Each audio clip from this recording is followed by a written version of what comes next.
It takes intelligence to understand that people are different, but it takes wisdom to understand that people are the same.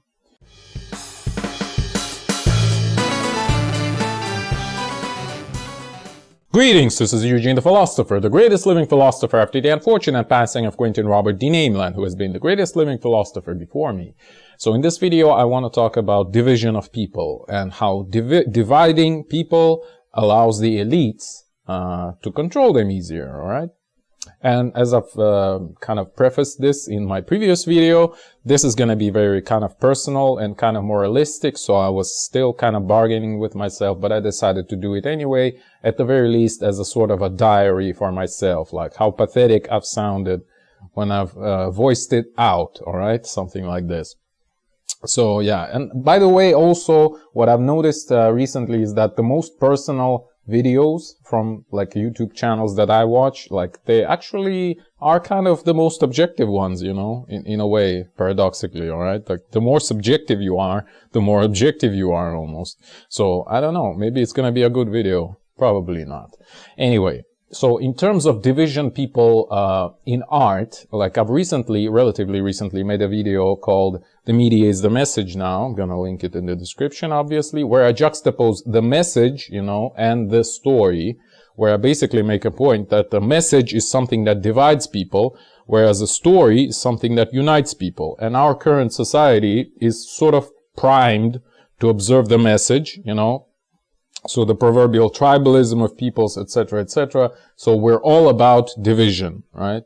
We're all about the message. So we almost are incapable of even perceiving the story anymore. And thus, for example, pieces like Megalopolis, this recent movie, completely fail because people just can't even understand what is it trying to tell us, alright? Watch my video about Megalopolis as well. Anyway, that was in terms of art, right? The art is incredibly divisive, I don't know what's the word, right? Then we talked about science recently, right? In my video about straw man, where I kind of, you know, hinted at the idea that just like scientific models can also be used to divide people, right? So, but once you kind of get a bit more wisdom, a bit more experience with these models, you realize that they're just that. They're just models, alright? So it's kind of stupid to be divided along, let's say, I support this idea, I don't support this one, therefore I hate you, therefore, you know, delete yourself or something like that. Like, it's just a stupid idea, alright? Same with art. But even more so, like my recent studies into new chronology topics, right, alternative history and things like that, have shown me even worse things, all right? Obviously, I mean, politics is the most divisive, again, I don't know if that's the word, kind of subject, right? So, however, if you look at history, and history is just kind of a lackey, really, of politics, if you think about it, right? I mean, I could have probably found some quote about this, but do we really care? We really don't, right? So, alternative models of the development of humanity, of civilization, of, let's say, religions, nationalities, like ethnicities, etc., they really open your eyes to many things. Like, they allow you to understand, like, how manufactured, how artificial all of these things are. Well, maybe not all. I mean, some of them have objective blah, blah, blah, blah, blah, blah, but history is basically being rewritten constantly, right? I mean, it's again a proverbial quote for you if you wish, like the history is written by the victors, right? By whoever overcame the other guys, right? And just look at how many battles, how many wars there have been in history, right? So every time the history is being rewritten, so that now we have no clue what happened previously. Like only some, again, really deep, almost like genius level insight is needed to sort of reassemble, you know, what we can even consider as facts in history into some new picture. And again, with the pyramids, with the Christianity, like I've shown you at least a couple of alternative ways of viewing at least these particular entities in history, all right? And again, the experience of dealing with something like this makes you really, really understand like how, you know, how stupid it is to be divided for people. I mean, how stupid it is for people to be divided along these lines, along these historical narratives, which are, again, completely made up. Most of it is absolutely fake, you know? That's what I'm talking about. So very much of it, especially nationalistic and religious, you know, problems, only exist in people's heads, really. Only exist according to these false historical narratives of really pretty recent past, actually. So the myths are created so easily and so cheaply that, even though, I mean, okay, even though the myths are created so easily and so cheaply, these historical narratives, I mean, they still cause people killing each other like hundreds of years after, and it's really stupid, right? That's what I'm talking about. So even big narratives like the fall of Roman Empire, for example, makes people invent all kinds of stuff with really like far-reaching conclusions, you know, like mostly fitting some other agendas that these people are uncritically following, really, you know. So, for example, I can make a really good argument, and again, tell me in the comments if you wish me to make this argument, that the Roman Empire actually existed from somewhere like 1400s AD, that is like 600 years ago, actually less than that, up to 1806. The Roman Empire did not fall, it just quietly dissolved, being transformed into the national states in the 19th century, alright? So yeah, it's really easy to construct this narrative, and thus, imagine the amount of intellectual resources devoted to praising the Roman Empire, completely fictitious one, the ancient one, where the coins, the silver coins, their isotope ratios, lead isotope ratios specifically, are the same as in Bolivian gold. Wink, wink, you know. Interesting, right? Anyway, again, I can make a video about this if you wish, but here I'm only using it as an illustration that even like super well-established narratives, like the fall of the Roman Empire, for example, are not really super established. They're kind of fake, actually, if you look at them closely, right? And imagine just how much fiction has been built on these narratives, right? And imagine like how brainwashed people are, really. And only the realization, the experience of this multiplicity of narratives can bring you wisdom and make you sort of much more skeptical towards any propaganda built on really any narrative, you know, specifically these political/historical narratives, if you know what I mean. And who benefits from this? Well, obviously the elites, you know. It's really hard to control humanity. Humanity is really big and powerful. Therefore, you need to divide, you know. Divide and rule. Divide et impera, right?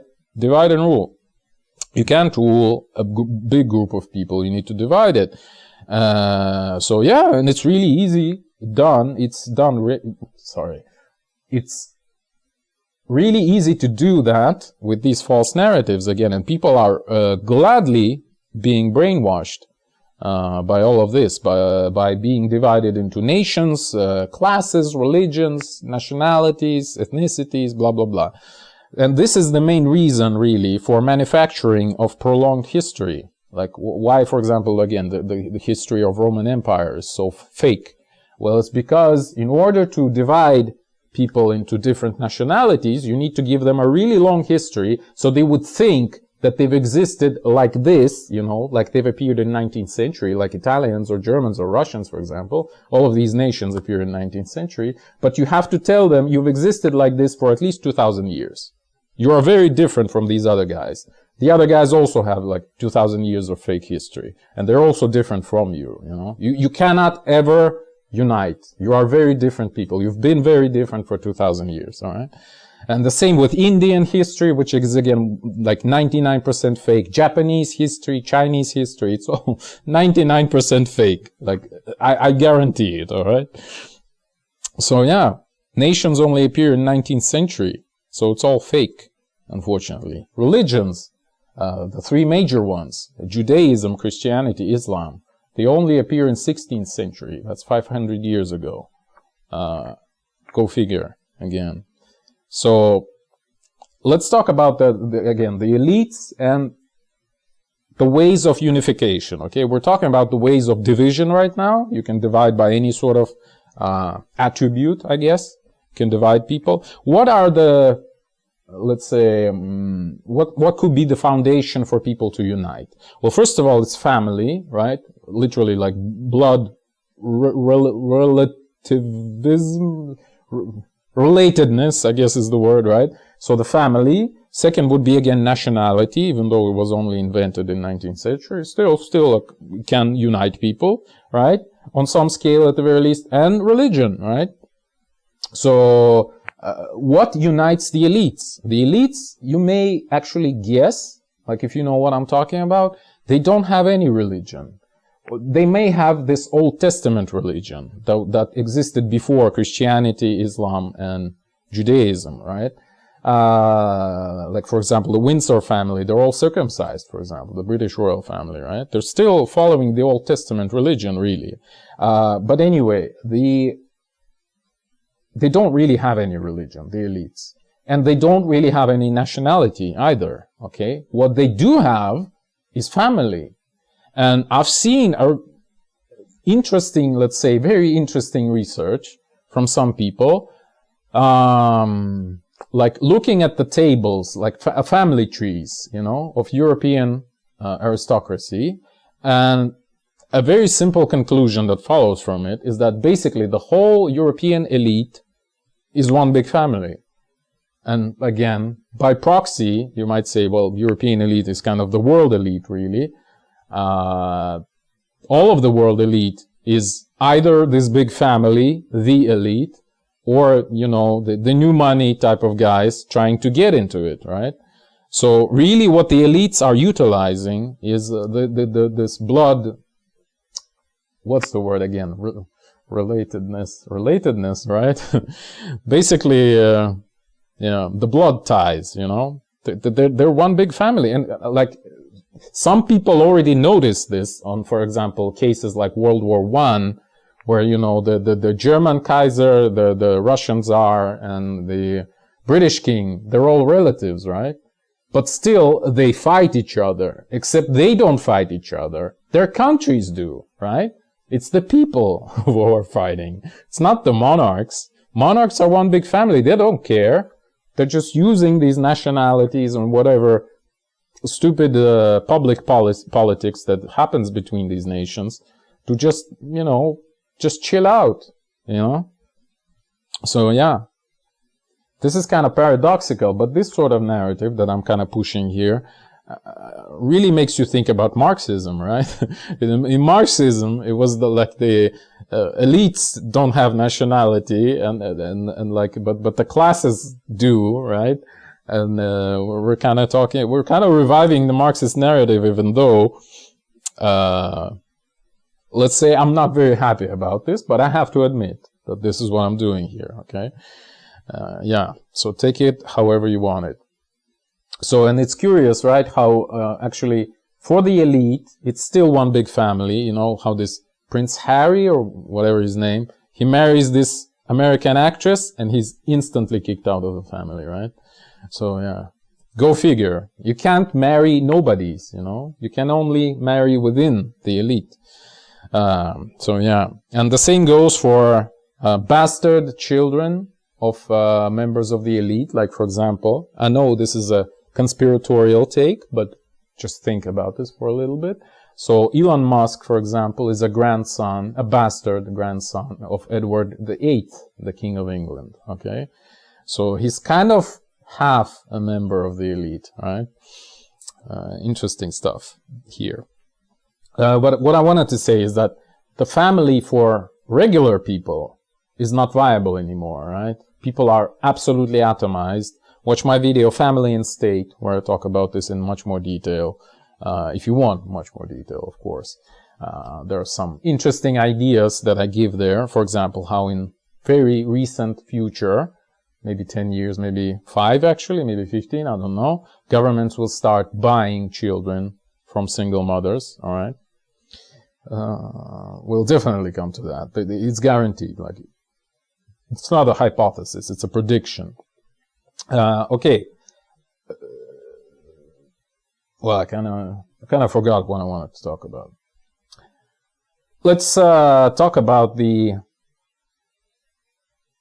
the arguments, the political arguments. Again, I've already made the point that the elites are not arguing between each other. They're one big family. They're just using these nationalistic, religious-centered narratives to basically divide the peoples. You know, I've seen, actually, maybe I'll show it to you on the screen. I've seen a picture where a political map of the world is compared to, you know, like the map of, like the types of meat on a cow, you know? So the idea is basically that, like, the world is sliced into these pieces of meat, you know? Like a cow is sliced. So this is exactly what I'm talking about. Yeah. So the elites are one people, roughly speaking, and the people are many different peoples, many different ethnicities, many different nationalities, many different religions. Thus, it makes it easier for this small group to control them, alright? And, like, okay.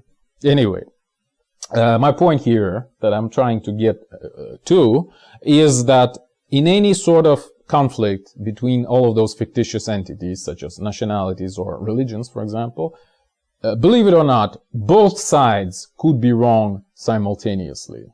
And I know this might be a sort of a revelation for you, but think about this, alright? Like Democrat or Republican, like black versus white, men versus women, like Ukraine versus Russia, Israel versus Palestine. Did it ever occur to you that the very question is wrong, you know? Like, if you take one side, you've already lost. You're already playing to this divisive, is that the word? I don't know. Divisive narrative. Division type of narrative. You're playing the game of the elites, alright? And yeah, it's kind of useful to realize that, I believe. So, war is always bad. It's always worse than the trade, you know? War is at best the zero-sum game, you know? Like, some people lose, some people gain. Whereas trade, I mean voluntary trade, right? Free market, roughly speaking, is always a positive-sum game. Because you're not going to participate in a trade unless you're winning something, right? Unless you think it benefits you. And thus, a voluntary contract is such a contract that benefits both parties. So it's a positive-sum game, right? Therefore, war, at best, zero-sum game. Trade, positive-sum game. Which one would you choose, you know? If you choose war, you've already lost.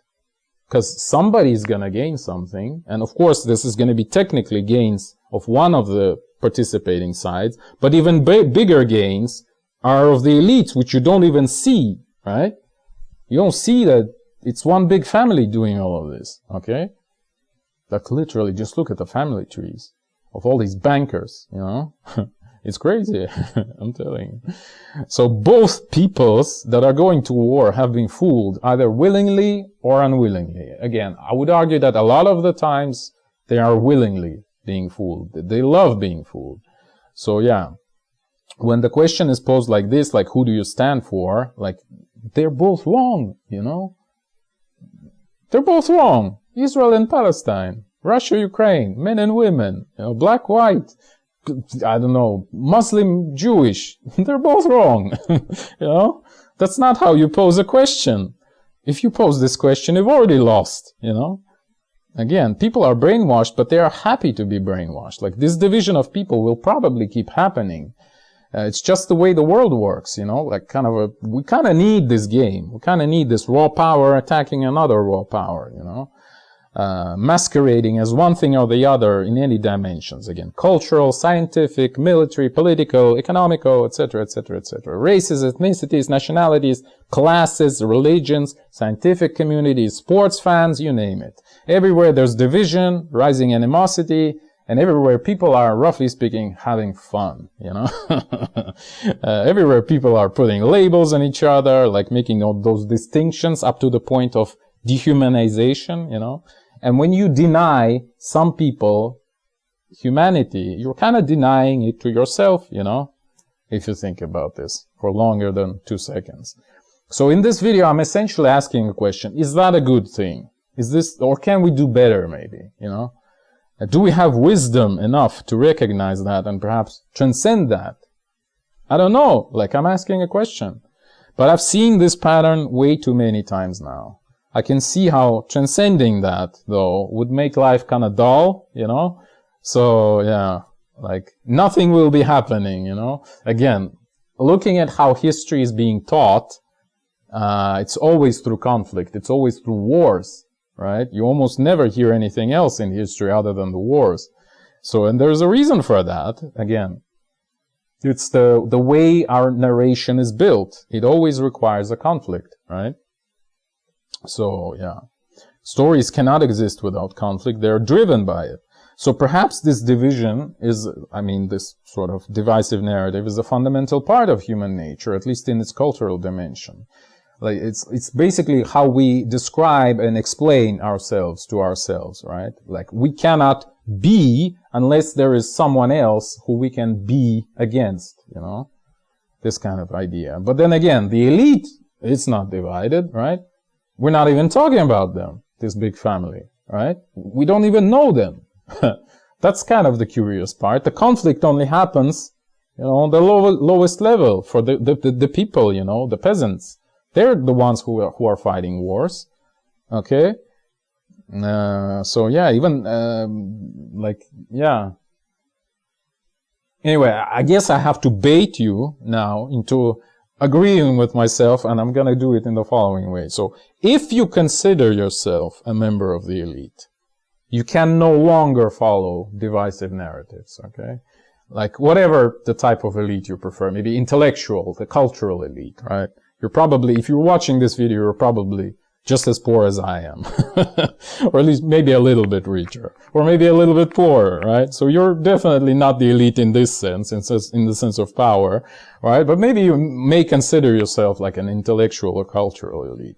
So you cannot be divided then, right? You can't follow or reinforce or even produce the divisive narrative anymore.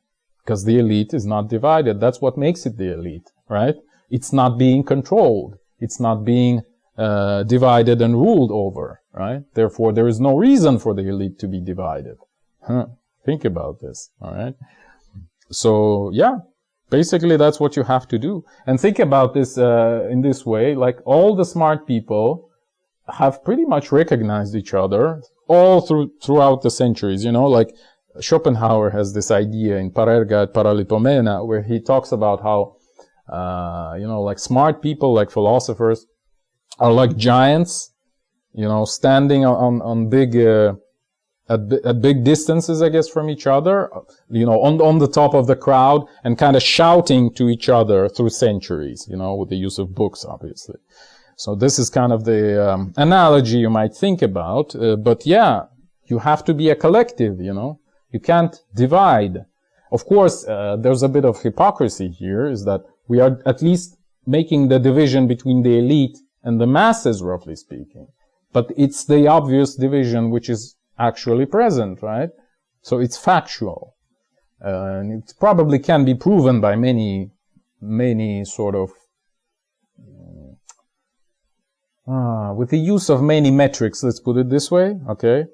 Again, you might look at actual genetics. You might look at the family buildup.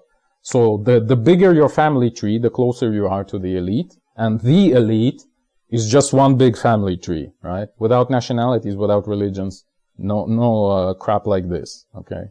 No fictional narratives like this. So, yeah, that's what I'm talking about. Anyway, if you consider yourself a member of the elite, you kind of have to drop the false dichotomies imposed onto you. You have to be able to see through it, you know? Like, I know that this is just a story they tell us to divide us. I know this is just theater, and I will not be so easily manipulated. I'm better than that. This is your mantra.